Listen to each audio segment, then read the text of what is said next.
¿Ven la diapositiva de taponamiento cardíaco? Sí, doctor. Eres tú, Melissa, ¿no?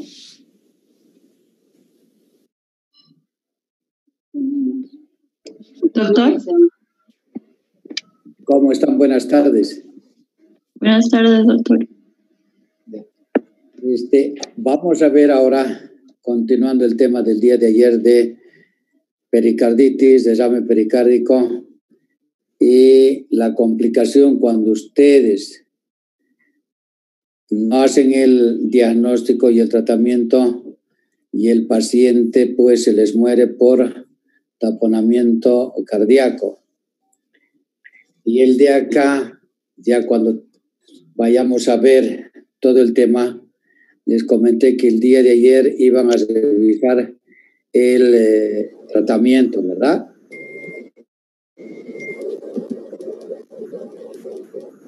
¿Sí o no? ¿Leyeron?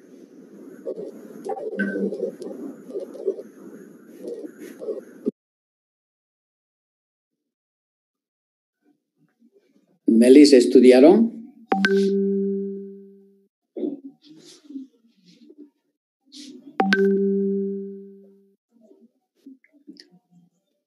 Vamos a empezar con el tema de taponamiento cardíaco. Cuando ustedes comenten sobre taponamiento cardíaco, traduce que el paciente tiene compromiso hemodinámico. No es similar la pericarditis en la cual van a tener 70, 80 cc contenido ahí entre las dos hojas pericárdicas. El taponamiento ya pericárdico ya tiene compromiso hemodinámico y esto es secundario al aumento de presión intrapericárdica causada por el desame. Si se fijan acá, las dos flechitas que tienen, les voy a mostrar con el cursor, el de acá. Esta es la aurícula derecha y este es el ventrículo derecho. Y acá es el desame pericárdico. Ya, el de acá. Quiero que tengan en mente esta imagen. Cuando comento yo de colapso sistólico de la aurícula derecha, colapso diastólico del ventrículo derecho, van a acordarse de esta segunda diapositiva.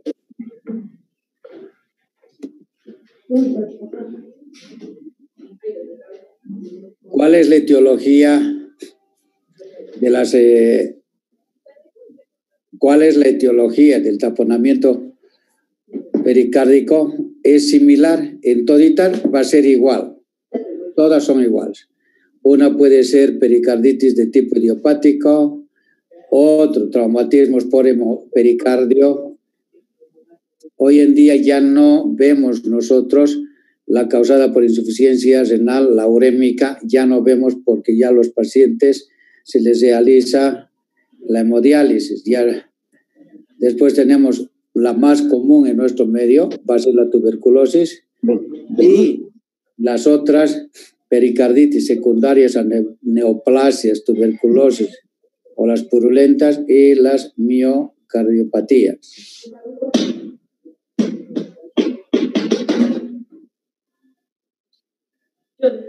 Ahora, ¿cuál es la fisiopatología? Tienen ustedes acá en la primera, lo que quiero es que me sigan con el cursor. ¿Llegan a ver el cursor? ¿El cursor? Sí, doctor, se ve. Ya, muy bien. La primera de la izquierda, tienen ustedes las dos hojas. El amarillo es la visceral, el que está unido a la víscera, y el rojito es el pericardio parietal. Entre las dos es la que se va a acumular líquido. ¿Cuánto es la cantidad normal de líquido entre las dos hojas? ¿Quién me puede decir? 15. Menos de 50. 15 a 50 ml, doctor. ¿De cuánto, perdón? de 15 a 50 ml. Perfecto. Ese es como colchón para las dos hojas pericárdicas, ¿no? Muy bien. Entonces dice, en la primera es presencia de líquido pericárdico. Muy bien. Que no hay sintomatología alguna. La presión intrapericárdica esta de acá va a ser -2 o -3. Pero si va aumentando el líquido acá, en la segunda imagen, ¿qué hay? El negrito es el derrame pericárdico. ¿Qué va a pasar? Va a aumentar la presión intracardíaca. Después, ¿qué va a condicionar? Dificultad para el llenado del ventrículo derecho. ¿Por qué? Porque va a comprometer y aumentar la presión intrapericárdica. Al aumentar la presión intrapericárdica, ¿qué va a condicionar? Aumento de la presión venosa central y el paciente, por consiguiente, ¿qué va a condicionarle? Hipotensión arterial. Al tener disminución de la presión arterial, para ustedes en clínica, ya van a decir por la clínica, sin que tengan todavía que hacerle el estudio de ecocardiografía, ya van a poder diagnosticar por clínica que el paciente está yendo al taponamiento pericárdico y si no hacen el tratamiento correspondiente, el paciente se les va a morir. Vean en la otra, en la última en la cual está el tórax, vean acá tan bonito el taponamiento, vean el negrito el negro, todo es el contenido de líquido dentro del pericardio. ¿Ya? Todo lo negrito que ven acá es el derrame pericárdico. Ahora, fíjense el de acá, cuando dice colapso de la aurícula izquierda. Si la presión intrapericárdica es negativa, va aumentando la presión del pericardio. ¿Y qué va a hacer? Va a vencer la presión de la aurícula derecha. ¿Cuál es la presión de la aurícula derecha? ¿Quién me dice? La presión de la aurícula derecha. ¿Cuánto es?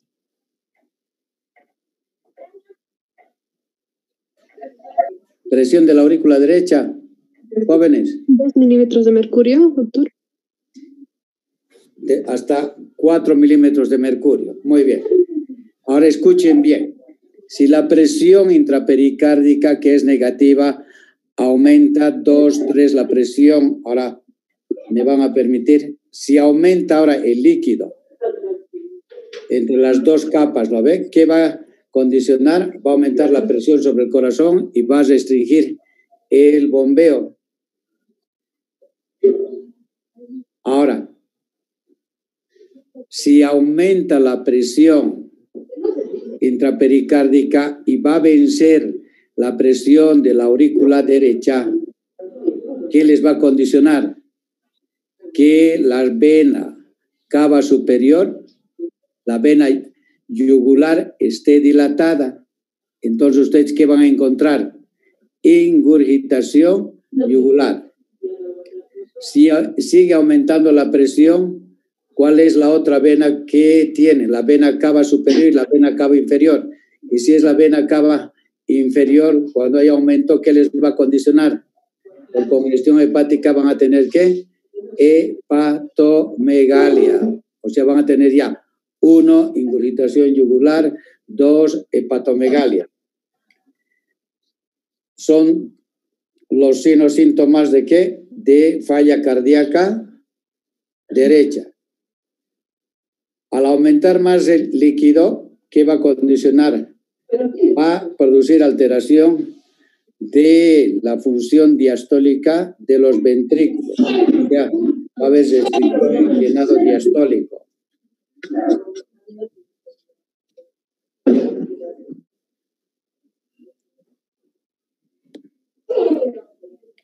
Ahora, vean la gráfica esta.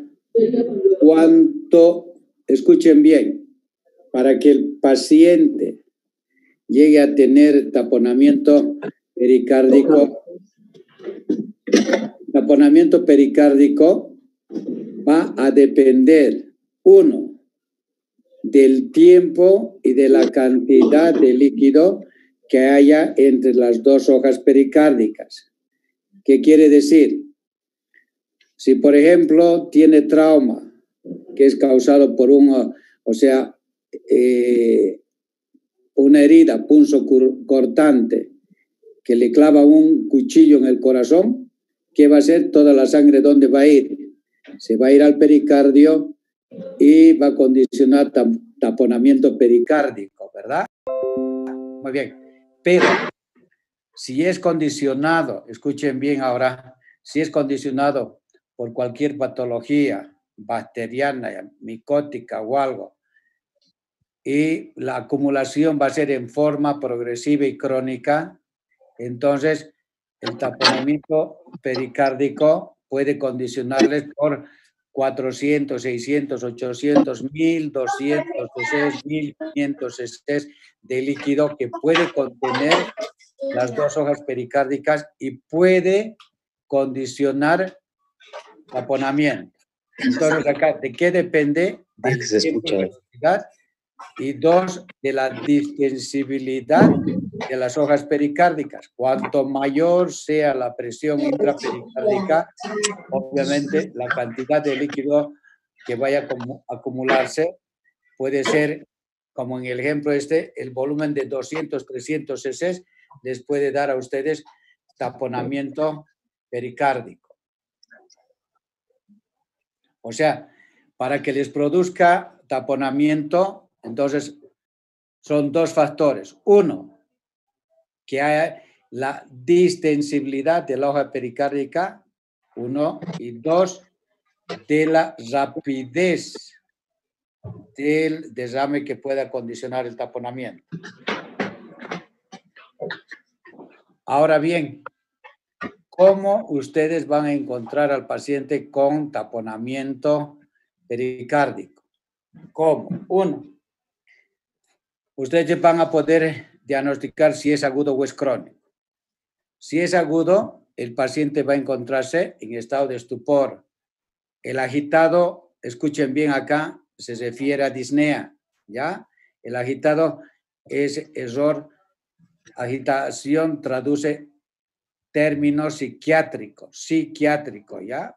Es disnea.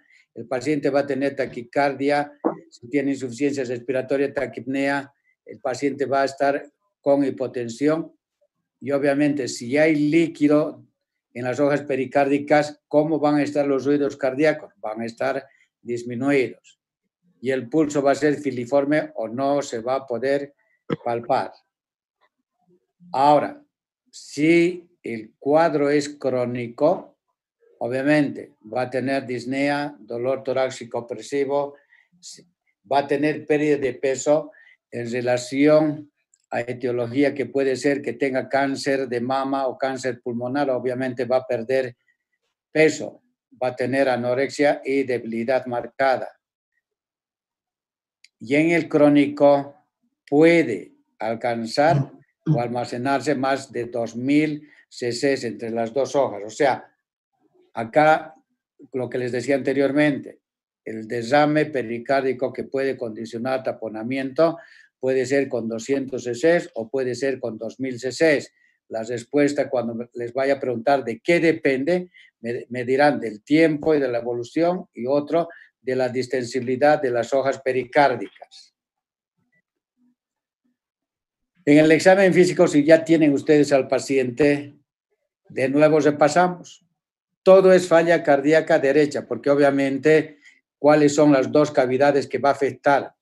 Primero tendrá que vencer la presión de la aurícula derecha, después ventrículo derecho. Entonces, ¿qué van a encontrar ustedes en el paciente? 1, ingurgitación yugular. 2, signo de Kussmaul. 3, pulso venoso, que van a encontrar ustedes una onda X acá en el flebograma prominente y ausencia de la onda Y.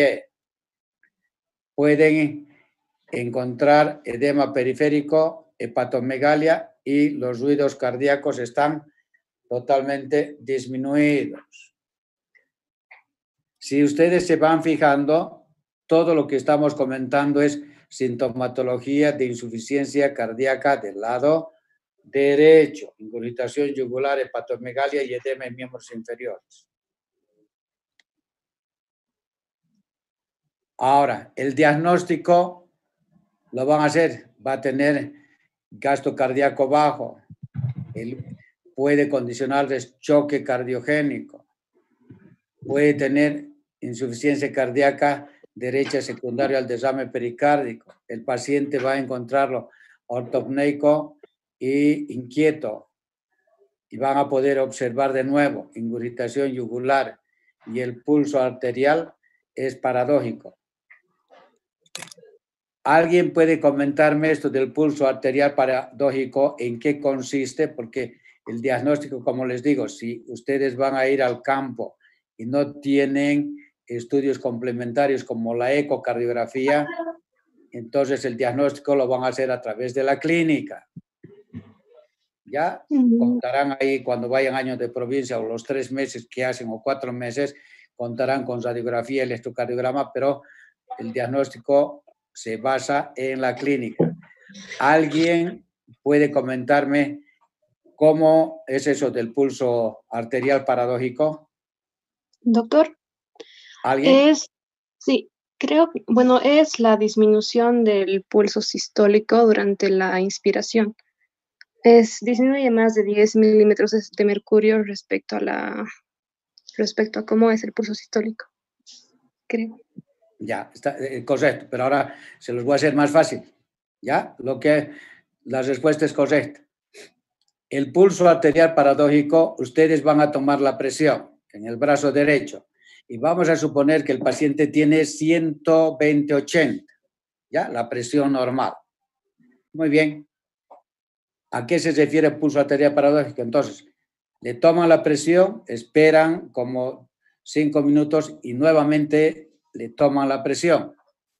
Y le dicen ustedes con el tensiómetro, ya una vez ya insuflado el manguito, llega por decirle 140, toman hasta 140 y le dicen inspire al paciente, están tomando ustedes la presión. Inspira y hacen que no bote el aire y si ustedes detectan que la presión arterial, la previa era 120/80, toman y es 110 o 105 milímetros de mercurio sobre 70 o 80, entonces dicen pulso arterial paradójico. ¿Por qué? Porque hubo una disminución de la presión arterial sistólica de más de 10 milímetros de mercurio.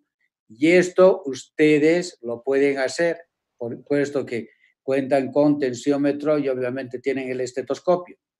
Si detectan esto, ustedes clínicamente, escuchen bien, hacen el diagnóstico de taponamiento pericárdico. Más, ustedes van a ver el paciente que está ortopneico, sentadito, van a ver sus yugulares dilatadas, el hígado agrandado, hepatomegalia y edema en miembros inferiores. Ahora bien, si ya ustedes cuentan en un centro que tenga el estudio de ecocardiografía, entonces van a ver, vean acá, en la figura está la aurícula derecha y ventrículo derecho. Las rayitas que tiene, les voy a mostrar el de acá, las rayitas estas 3 flechitas, que traduce colapso diastólico del ventrículo derecho. La pregunta para cualquiera de ustedes, ¿cuál es la presión del ventrículo derecho? El ventrículo derecho, como el izquierdo, tiene 2 presiones, sistólica y diastólica.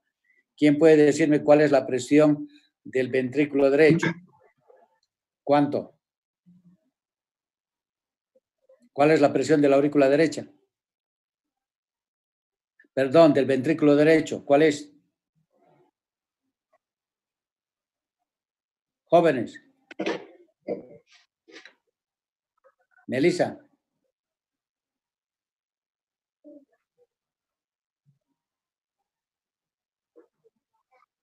¿Cuál es Entre la 6 a más 10 diastólico y entre 12 y 15 sistólico, doctor.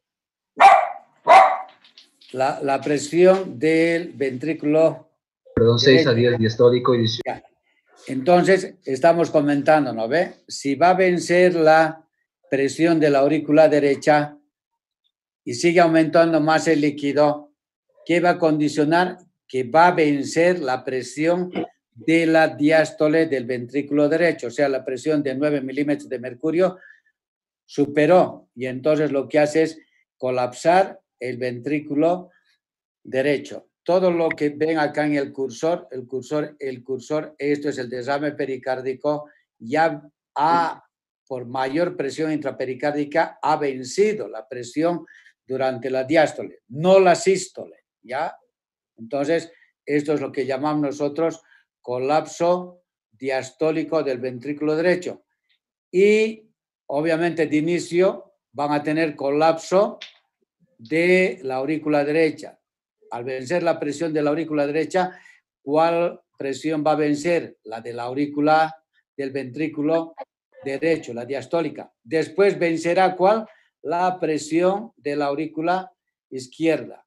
Entonces, en la ecocardiografía, si les voy a preguntar cuáles son los datos ecocardiográficos que les va a dar el diagnóstico de que el paciente tiene taponamiento cardíaco. Entonces, la respuesta es colapso sistólico de la aurícula derecha, colapso diastólico del ventrículo derecho o colapso sistólico de la aurícula derecha. Con la ecocardiografía y con compromiso hemodinámico tienen ustedes que hacer el tratamiento, ya sea pericardiocentesis o en los estados crónicos harán la ventana pleuropericárdica. Si ya tienen el diagnóstico por eco, tienen ustedes el otro estudio que se llama el electrocardiograma. ¿Y qué es lo que van a encontrar? Que los complejos QRS son pequeñitos. Lo que les decía, el índice de tomar ustedes D1, D2, D3, la sumatoria de R en estas tres derivaciones va a ser menos de 1.5. ¿Ya? Y por último, tienen el cateterismo cardíaco. ¿Cuál es el diagnóstico diferencial? Insuficiencia cardíaca, ¿verdad? Del lado derecho, simula, es igualito. O pacientes que tienen pericarditis exudativa constrictiva. Todo es falla cardíaca derecha, pericarditis constrictiva aguda, subaguda, constricción cardíaca transistoria, constricción cardíaca extrínseca, infarto del ventrículo derecho, choque cardiogénico y pulmonal. Todo lo que comprometa el corazón derecho. Ahora bien, antes del tratamiento, ustedes, ¿qué es lo que dieran si ven al paciente con ingurgitación yugular, hepatomegalia a 8 centímetros por debajo del reborde costal y tiene edemas? ¿Cuál es el tratamiento médico que hicieran en ese paciente? Se aceptan todos los comentarios y es lo que les propuse el día de ayer, que lean, porque lo que les decía, no todo lo que brilla es oro. ¿Qué quiero decir con esto? Que no todo paciente que tenga ingurgitación yugular, hepatomegalia y edema en miembros inferiores, el tratamiento va a ser el convencional. La pregunta es, ¿ustedes qué hicieran en este tipo de paciente? Coméntenme, está abierto para que me responda 10, 20 de ustedes qué es lo que hicieran. Empiecen, por favor.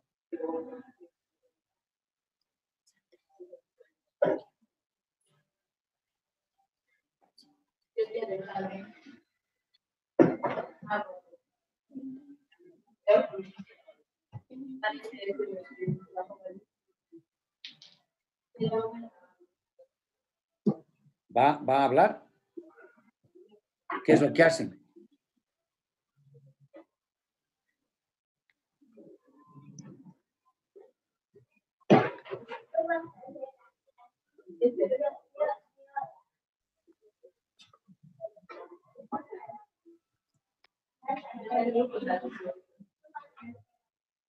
¿Alguien va a hablar, perdón?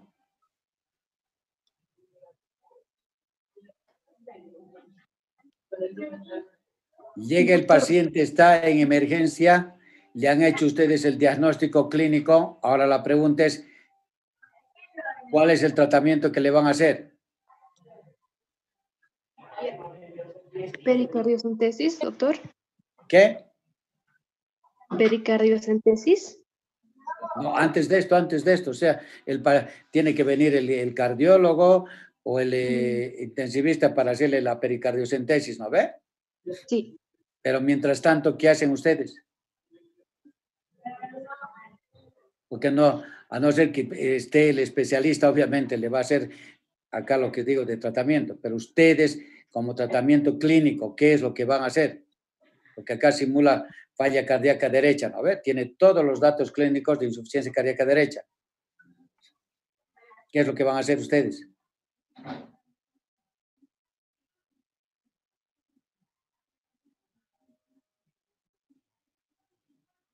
La pregunta entonces es, ¿le van a dar diurético o no le van a dar diurético? Tiene falla cardíaca derecha. Doctor, ¿se le No. puede colocar solución salina? Uno, el de acá está hipotenso, ¿no ve? El paciente, por eso le digo, todo es razonamiento. Está hipotenso el paciente, entonces acá el compañero dice, le vamos a dar solución fisiológica. Perfecto. Muy bien. La pregunta es, o sea, si le estás dando soluciones, ¿para qué? Porque estás viendo que está con falla cardíaca derecha.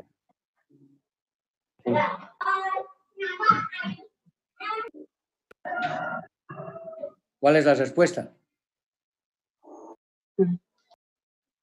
Está bien lo que dices que le vas a dar solución, perfecto, pero ¿por qué?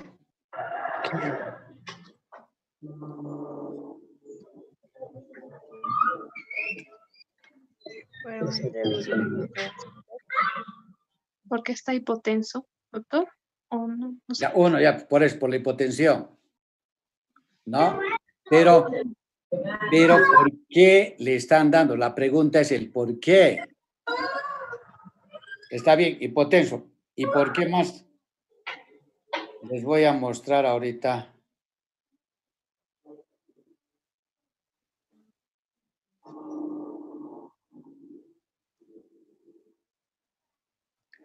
Al aumentar, escuchen bien, ¿qué es lo que está pasando en el taponamiento cardíaco? Que hay mayor aumento de la presión intrapericárdica, ¿verdad? Y está venciendo la presión, vean el cursor, está venciendo la presión de la aurícula derecha. Si ustedes le dan líquido, ¿qué están haciendo? Están aumentando el volumen a cavidades derecha. ¿Qué quiere decir? Que le están condicionando resistencia al líquido pericárdico para que no haga colapso de la aurícula derecha. ¿Está claro? O sea, no le van a dar diuréticos. ¿Por qué? Porque van a disminuir el volumen que llegue a la aurícula derecha y por ende al ventrículo derecho. Entonces, lo que están haciendo parecería irrisorio, ¿verdad? O sea, le das diurético, va a mejorar la ingurgitación yugular, hepatomegalia, estás disminuyendo de volumen, pero ¿qué están favoreciendo ustedes? Que están favoreciendo que no tenga resistencia el líquido intrapericárdico y que venza más fácilmente la presión de la aurícula derecha. Entonces, en este tipo de pacientes, por eso lo que les decía, no todo lo que brille es oro, o sea, no todo lo que tenga ingurgitación yugular, ustedes van a dar diuréticos. En el caso de este, está contraindicado los diuréticos porque facilitarían más que la presión intrapericárdica, pues, supere la presión de la aurícula y del ventrículo derecho. Y dos, lo que sí van a hacer es aumentar el volumen. Y ya saben por qué, porque el paciente está hipotenso y lo que quieren es crear resistencia a que no ejerza mucha presión el líquido intrapericárdico de la presión de la aurícula derecha y del ventrículo derecho. ¿Ha entendido? ¿Entendieron Sí, o no? doctor. Sí, Sí, doctor. Sí, doctor. Ya, ahora, si no es taponamiento cardíaco, escuchen bien, cambia la figura. Ya no le van a dar líquido y le van a dar, ¿qué? Diuréticos, ¿verdad? Porque tiene falla cardíaca, pero es de otro tipo de etiología. En cambio, en el taponamiento, cuando ustedes estén ahí, entonces le dan líquidos porque han hecho el diagnóstico y no le dan diuréticos. Se le dice, ¿y por qué no le dio diuréticos si está con ingurgitación yugular, hepatomegalia y edema? ¿Por qué? Porque facilitaríamos mayor la presión intrapericárdica a que haga más colapso. Entonces, por eso es que no se le da diurético, ¿ya? Y sí le van a dar volumen. Una vez que han hecho esto, entonces tienen el tratamiento. ¿Qué van a hacer? Pericardiocentesis. Y acá tienen la indicación, o sea, por debajo del apéndice sifoide, el paciente en posición semisentada van a picar con la orientación de la aguja dirigida hacia, del apéndice sifoide, dirigida hacia el hombro izquierdo, con una angulación de 45 grados. Ahora bien, hay otras técnicas, dice, por vía quirúrgica. Pacientes que tienen, ¿qué? Rotura cardíaca, pericarditis purulenta, taponamiento recidivante o que no se alivie con la pericardiocentesis. Y acá, por eso parece que no leen ustedes, ¿no ve? De nuevo, ¿qué dice acá? ¿Qué dice donde el cursor? ¿Qué dice? Contraindicados los diuréticos. Ahora ya saben el por qué, ¿verdad? Sí. Muy bien. Ahora, cuando tienen ustedes paciente, escuchen bien, paciente de primera vez, que hacen ustedes el diagnóstico de taponamiento pericárdico, lo que van a hacer es la pericardiocentesis. 1, 2, y la otra, que si es recidivante, ¿qué ustedes hicieran? Si es recidivante el desame pericárdico, ¿qué hicieran en el paciente? Por decirte, han evacuado 1000 cc de desame pericárdico y a los 15 días, de nuevo, por ecocardiografía, tienen 1500. ¿Qué es lo que van a hacer en ese paciente? ¿Le van a Doctor, hacer la se punción o van a hacer qué? drenaje quirúrgico con toracotomía. ¿Y qué es lo que vas a solicitar tú? O sea, cuando es crónico, entonces lo que quieres saber es cuál es la causa o etiología del desame, ¿verdad? Entonces, ahí es quirúrgico. Una pequeña incisión es el sifoidea del apéndice sifoides y cortan un retazo de pleura parietal. Al hacer el estudio de la biopsia de la pleura, podrán determinar cuál es la etiología. O sea, de acuerdo a la etiología, obviamente van a dar el tratamiento. Y a veces cuando es crónico, lo que hacen es ventana pleuropericárdica. Ventana pleuropericárdica. ¿Cuál es más fácil y sin complicaciones? ¿Hacer la pericardiocentesis o hacer la toracocentesis? ¿Cuál de los dos procedimientos para ustedes es más fácil? ¿Cuál?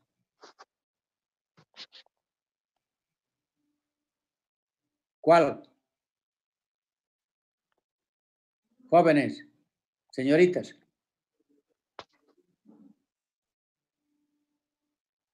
¿Cuál es más fácil y sin complicaciones?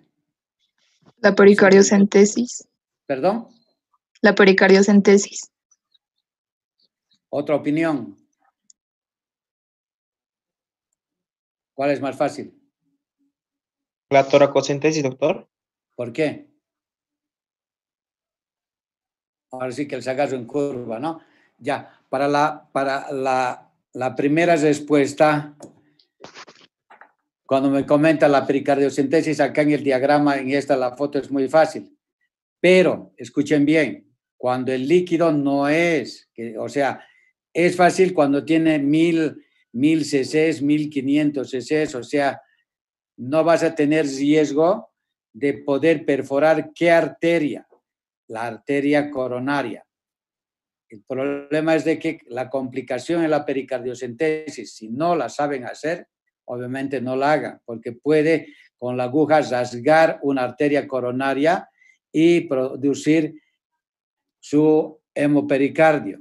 Y tiene que entrar a cirugía para colocarle puntos en la lesión de la arteria, ¿ya? O sea, la complicación es que se disequen la arteria coronaria. Tiene que entrar a cirugía cardiovascular para reparar y suturar la arteria coronaria. En cambio, cuando es la toracocentesis, lo único que tienen que tener cuidado es el paquete vasculonervioso, ¿verdad? ¿Por dónde recorre la arteria, la vena y el nervio en las costillas? ¿Por el borde superior o por el borde inferior? Borde inferior. Ya, borde inferior. Entonces, tendrán cuidado de no hacer la toracocentesis por el borde inferior, lo harán por el borde superior. Y no hay complicaciones, a no ser que tenga neom o si se equivocaron y le pusieron por el borde inferior, van a perforar la vena o la arteria, ¿no? Entonces, ustedes pueden realizar mejor la toracocentesis que la pericardiocentesis, ¿ya? Está bien, doctor. Muy bien. Y por último, tienen la pericarditis constrictiva. ¿Qué quiere decir? ¿Ven la diapositiva esta? ¿Ven las flechitas? Sí, doctor. Sí, Ya. doctor. Les voy a mostrar con el cursor, si se fijan, un halito. Esto es calcio del pericardio. Mire, todo es el pericardio, está calcificado y es la pericarditis que va a condicionar constricción. ¿Ya? Pericarditis constrictiva. ¿Ven el calcio, verdad? Echa el ventrículo. Miren, todo el ventrículo y esto es calcificación. Ahora, ¿cómo definen? Limitación del llenado ventricular secundario a un engrosamiento. Estamos hablando de pericardio. Engrosamiento de pericardio que impide la relajación diastólica ventricular normal. Para ustedes, repasando, ¿cuáles son la función diastólica? ¿Por qué está dada? ¿Quién me dice? Ya hemos hablado de función diastólica y sistólica. La diastólica, ¿por qué está dada? Por el llenado ventricular. La función diastólica. Comentábamos que eran 3 parámetros, ¿verdad? 1, relajación, rigidez y distensibilidad. Cuando dices relajación, ¿a qué nos estamos refiriendo? A la función diastólica. Cuando es función diastólica, son los 3 parámetros, relajación, rigidez y distensibilidad. Y se van a aprender así, el mnemotécnico, relajación, resi y di. Resi, di, relajación, distensibilidad y rigidez. ¿Ya? Ahora, en la pericarditis constrictiva puede ser lenta en años, aguda en días o subaguda en semanas, o puede ser constricción cardíaca transitoria. Ahora, ¿cuándo pueden encontrar? Cuando tienen el paciente con infección purulenta, pacientes con traumatismos, cirugía cardíaca de cualquier tipo, pacientes, cuando veíamos cardiopatía restrictiva, ¿verdad? Teníamos las infiltrativas. Tiene acá la histoplasmosis, neoplasias, artritis reumatoidea, lupus y la causada por... ¿Dónde estamos? Ahora, ¿cuál es la fisiopatología? Va a haber engrosamiento del pericardio de 1 a 2 centímetros. Están escuchando, ¿no? ¿Cuánto es 1 a 2 centímetros? El grosor del pericardio. El grosor normal, vean, es de 1 a 2 milímetros. Y si se engruesa, ¿qué alteración va a tener? Va a estar alterada la rigidez, la distensibilidad y la relajación. Todo relacionado a la función diastólica. Entonces, ¿qué va a prestar? Va a estar la relajación diastólica, está conservada en la protodiástole, ¿ya? Y la relajación diastólica colapsada en toda la diástole, lo que ocurre en el taponamiento cardíaco. Y van a tener aquel colapso y meseta, y es la curva de la raíz cuadrada. ¿Qué van a encontrar en el paciente? Disnea de esfuerzos, ortopnea, palpitaciones. Ahora vean acá, similar, escuchen ahora. Me van a decir pulso paradójico de nuevo. ¿Similar a qué? ¿Similar a qué patología? Al taponamiento cardíaco, pericárdico, ¿no ve? Pero la diferencia que ustedes acá no va a tener líquido. Lo que está es engrosada las hojas del pericardio. Los ruidos pericárdicos tipo chasquidos son. Y va a tener signos de, obviamente, si es falla cardíaca derecha, acá por constricción, va a tener insuficiencia cardíaca, hepatomegalia, edemas, ascitis, ingurgitación yugular, la cual el signo de Kussmaul le dice que inspire y va a aumentar más la presión de la aurícula derecha. Y al aumentar la presión de la aurícula derecha, va a tener mayor aumento de la ingurgitación yugular. Y en la radiografía, vean, el 50% es de forma crónica y existen calcificaciones del pericardio. Vean en la radiografía de abajo, el halo refringente, esta es la calcificación del pericardio. Vean el de acá, calcificación del pericardio. Puede tener diferentes grados de cardiomegalia, desame pleural frecuente en 60%, pleural. Va a acompañarse con desame pleural 60% y va a tener hipertensión venocapilar pulmonar en el 10%. Ahora, los QRS son de bajo voltaje, similar al taponamiento. Y va a haber alteraciones de la onda T, trastornos de repolarización. Vean acá el grosor. Con el cursor les estoy mostrando. Este es el grosor del pericardio. Vean el grosor. El grosor. Y este es el músculo cardíaco. Y este es el grosor del pericardio, que hemos comentado que puede ser de 2 a 2 centímetros el grosor del pericardio. Los diagnósticos diferenciales son todos estos, ¿ya? Cirrosis, miocardiopatía sensitiva, estenosis mitral, miocardiopatía dilatada, cor pulmonar, tumor de la vena cava superior y tumor de la aurícula derecha. ¿Y qué es lo que van a hacer? ¿Qué es lo que van a hacer? Obviamente, si está engrosado, volvemos de nuevo, si está engrosado todo esto, ¿qué van a hacer? Pericardiectomía, le quitan todo el pericardio, le quitan todo esto, todito esto le quitan. Y al quitarle todo el pericardio, obviamente, no va a tener trastornos de la función diastólica. Muy bien. ¿Alguna pregunta, jóvenes? ¿Fácil o difícil?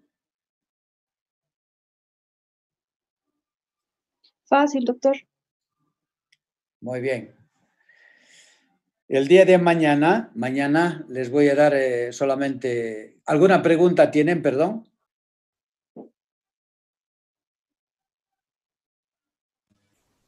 No, doctor. ¿Nada? Ahora la pregunta es, les voy a hacer a todos, en este tipo de pacientes le van a dar ustedes, le van a dar IECA-ARA, diuréticos.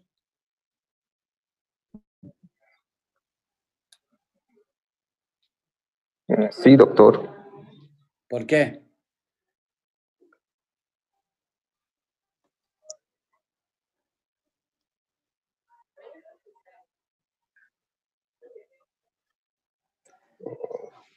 la respuesta para ustedes es: el tratamiento va en relación ¿a qué? A la etiología.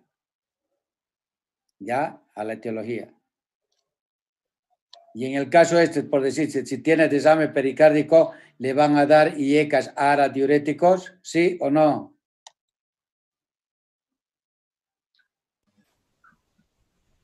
No, doctor, No, doctor. ¿Qué? ¿Por qué? porque haría que se colapse más la aurícula por la presión del pericardio, al haber menos volumen. Qué Sí. bien, sí.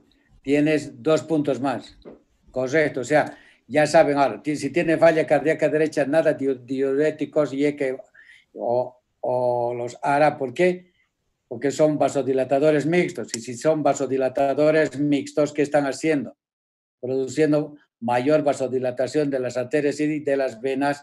Y si utilizan a más diuréticos, están haciendo lo que dice la compañera, disminuir la presión y volumen de cavidades derecha, lo que facilitaría vencer con mayor facilidad la presión de cavidades derechas, porque va a aumentar más la presión intrapericárdica. Correcta la respuesta.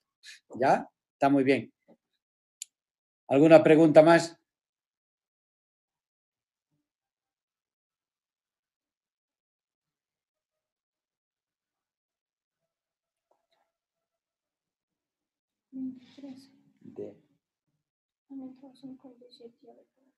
Ya. Ahora, ¿me escuchan o no? Sí, doctor. Sí, doctor. Ya, escúcheme bien. De los muchachos que no pueden, porque hay un grupo, parece que tiene prácticas o algo, no hay problema. Las diapositivas obviamente las van a tener, pero las charlas están grabadas, pueden escucharlas, ¿ya? Entonces, es tolerable para los compañeros que no están. Lastimosamente, por X, Z motivos y problemas que puede tener cada estudiante, de los 300, lo único que llegan a ingresar,